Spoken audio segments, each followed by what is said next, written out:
Yes, and I almost feel like apologising when it's pursuing the same issue, but I think it is an important one, and I recognise what you're saying about the career pathway as important, and I think we would all agree with that. So can we park that for a minute? Do you not accept that, no, let me ask this a different way. Those involved in delivering social care are probably doing a job for the most vulnerable in our society. Are you comfortable that they get the lowest pay in any sector or any job?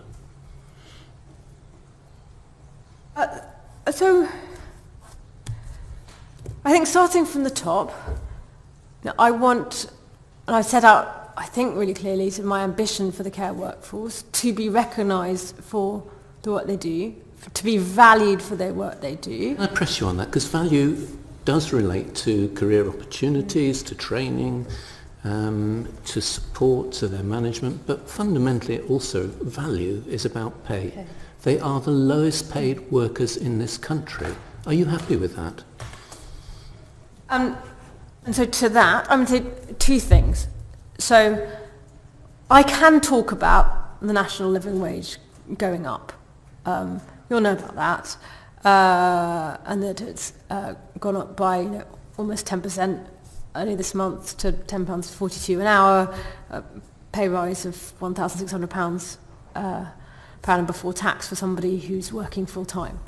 That said, I don't want people to think of social care as being sort of a national living wage job. I think people should be rewarded for, say, what they do, and I want there to be an opportunity for there to be career progression within social care, for instance, and when people gain more skills, I think that should be recognised. But fundamentally, beyond the level set by the national minimum wage, what people are paid in social care is determined by their employers, and what their employers pay is a function of the combination of what self-funders clearly pay for their care and the funding through local authorities and the fee rates that they set. And I know one thing that makes, is clearly a factor in the fee rates that local authorities set is the support from central government for the cost of social care. That's why the up to 7.5 billion announced at the Autumn Statement was really important, because it's an above real terms increase in, above inflation increase in funding for social care. And so that is intended to enable local authorities to make material investments in social care. They have discretion as to how they do that, but one of the criteria of what we call the MSIF, the Market Sustainability and Improvement Fund, part of the grant funding coming from government, is to enable them to increase fee rates to providers, so in turn enables providers to reward their workforce. So that to me is what we can do in central government to fundamentally support the pay of the workforce. Well, thanks for that, and I note 2 points you made, that you think you want to see the workforce better rewarded in terms of pay, and you said you don't want social care to be seen as a national living wage paid job, and that's good to know. Now there are those who would contest whether the money that the government is putting in is sufficient to improve the pay of the workforce, but let's not have that argument. Let me just ask you the question, given your ambition for the workforce that you just described to me, will you be disappointed if we don't see a significant increase in pay for social care? I think so.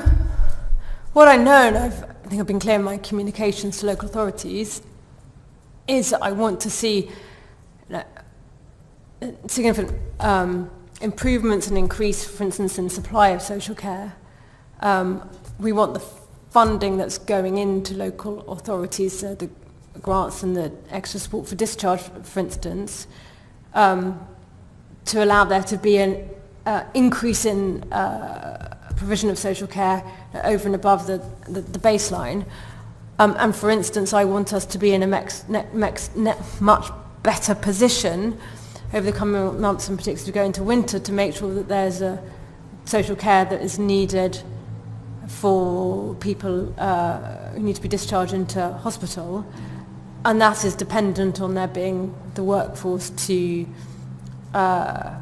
provide that social care, which in turn has a relationship with pay. But I think I do think I'm thoughtful but clearly about government's place in this. And I say the role of the government is in supporting the sector, but I'm realistic. Again, well, I think it's right. Local authorities play a very important part, that they know their local care market, the local employment market. They know better than I do what is needed in a particular geography. So while I give a sort of strong steer about what my expectations would be in making sure that there's the supply that's needed, I wouldn't pretend to think I have all the answers sitting here in Westminster. I think I'm going back to the Chair's opening remarks, really, about what your ambition is.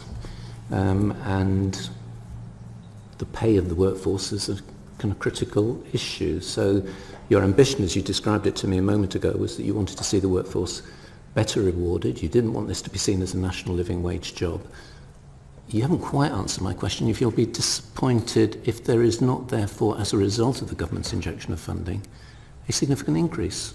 I just don't want to be drawn to... Recognising, if I might, Yeah. The Chair's opening comments that you were putting a lot of the responsibility onto local authorities. Well, local authorities have had more than half their funding cut, so the additional injection doesn't go a long way to giving them the kind of agency to really transform the situation on their own. But I just want to know what your ambition for care workers' wages was. Well, I think the local government settlement isn't in real terms increase this year, and so particularly with our focus on social care, I want that to be able to increase the supply and meet the growing need for social care. I just don't want to be drawn into saying something which is sort of a very sort of simple black and white thing, which I hadn't, which isn't the way I think, which is that no, I want to see people rewarded in social care. And actually I think something I feel very strongly about, and it's a thing that has particularly come through to me through clearly many conversations with care workers over the years, is the importance of this progression point and people being able to be recognised for their experience and their skills. And something which is articulated sometimes as a frustration as people's that not being recognised, as well as actually making sure that we address the other thing, which I'm sure you'll have had plenty of emails and conversations about the questions about whether social care workers, particularly domiciliary care workers, really pay for their travel time, or for if they're having to wait for appointments. I think there are some problems with the model to which they're paid. It's quite complicated, and sometimes it's done based on hours of actual care, rather than paying for the duration of a shift, for instance, which leads to some of these problems of whether travel time is or isn't being funded. And I want to make sure that we're confident that actually domiciliary care workers are being properly paid for the hours of work that they are doing.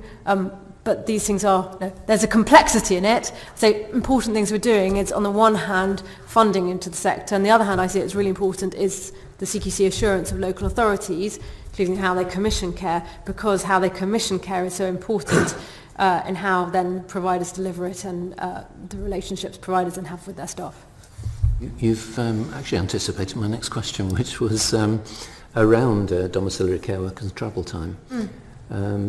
We do know that despite intentions to the contrary, there are domiciliary care workers who still are not paid for travel time, and as a consequence, their overall pay from the start of the working day to the end of their working day is de facto less than the minimum wage. What are you going to do about it? So clearly, no provider should be paying somebody less than the national living wage. What can you do to ensure that doesn't happen? And on the one hand, there are routes for workers believe they're being paid less than the national living wage to try and get that addressed. On the other hand, because I have been looking into it, I've spoken to supervisors about what's going on with this model, and in part it's because of people being paid for the exact period of care that they provide, and sometimes being paid a rate for that which is intended to cover the travel time and waiting time. But then actually the travel time turned out to be longer, or the wait was longer. Well, did it really? So I think there's a problem with that employment, the way that works. Is actually, so I don't have an answer here and now for how do you fix that, because that's the moment between relationship between provider and employee. What I think I have been doing, though, is sending a very clear message that clearly everyone should be paid at least the national living wage. That is only legal. And B, making sure that the quantum of funding is going in there so that the rate should indeed cover the cost of care, including crucially the cost of paying workforce properly. Couldn't you just require employers to pay people for travel time? Yes. I don't think it's as simple as that. It's probably a bigger discussion. I mean, people should. I say there's and there's a complicated model, and of course people. Sorry, I want to be clear. People should of course be paid for all hours that they are working. I think there's no question about that, and people should always be paid over the national living wage. Absolutely no question about that. So people, I guess it would seem to most people quite simple that you start a day, 8 o'clock in the morning, and you finish it at 6 o'clock in the evening, and you have chunks of time that you work. You spend a significant amount of time, if you're a domiciliary care worker with 15-minute visits, travelling between those visits. I think everybody would accept that that's effectively part of your working day. Why can't people just be required to be paid for it? I think so. Why is it complicated? So it is. I mean, would you like me to write to you on that? Because I started exploring this recently, and it did turn out to be more complicated than I started out with. Coming from exactly the way you said it, saying, isn't it as simple as that? Don't you just pay somebody for the shift? That's not always the model that is in place, so it is more complicated. I'm very happy separately to follow up with you more about how it works. I'd love to press you further now. I'm conscious of time, so it would be helpful if you do write to us.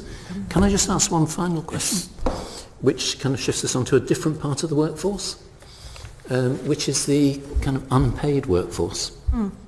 The estimated 4.7 million carers that we have in this country, caring for their family members. Going back to the Chair's opening question about your ambition for social care. Now, this is a sector of people who feel that they don't get enough financial support, they don't get enough opportunity for respite, they are not supported as much as they might be through the benefit system. What's your ambition to support their contribution? And you'll have noticed that right when I answered the first question, I talked about unpaid carers. Some people call them family carers, but then it's not always family because you may be looking after a friend or a neighbour, and the importance of those people getting support and recognition, because being a carer can be really demanding, can be really hard, can be of course something that people do out of love for the person that they are caring for. Some would say they wouldn't want anyone else to do what they do, but it doesn't stop it being really hard and those people needing support. The first thing that we have already been doing is trying to improve our ability to identify and know who those people are who are doing a lot of caring, and that's now something that can be done, for instance, by GPs on people's records, and also schools now identifying young carers. And that might seem a small step to identify people for what they're doing. That actually is an important step, and it's the first step on sort of recognising and supporting people. There's then the point of funding and making sure that the funding is there for support for people who are unpaid carers. Last year, just a little under 300 million was spent from the Better Care Fund on funding respite and support for unpaid carers. this year, a little over 300 million is earmarked from the Better Care Fund to support people. And we've allocated 25 million in our reform budget for work on some areas of reform, particularly in our support for unpaid carers. The third area of work is to do with making sure that those carers do actually get the support that they're entitled to. So the Care Act 2014 sets out what local authorities should do to support unpaid carers, both in kind of assessing their support needs and then making sure that those happen. Because in practice at the moment there is no oversight, there's no way of anyone knowing the extent to which that actually happens or not. Our CQC assurance process that we are implementing, that CQC has started on, will be the first time there actually is some oversight of that, so some way of knowing the extent to which that is or isn't happening. So one of the things that CQC look at is, are unpaid carers getting the assessments they should be? Is the support being put in place as it should be under the Care Act? So to me that is quite a substantial step forwards in trying to make sure that unpaid carers do get the support that they need.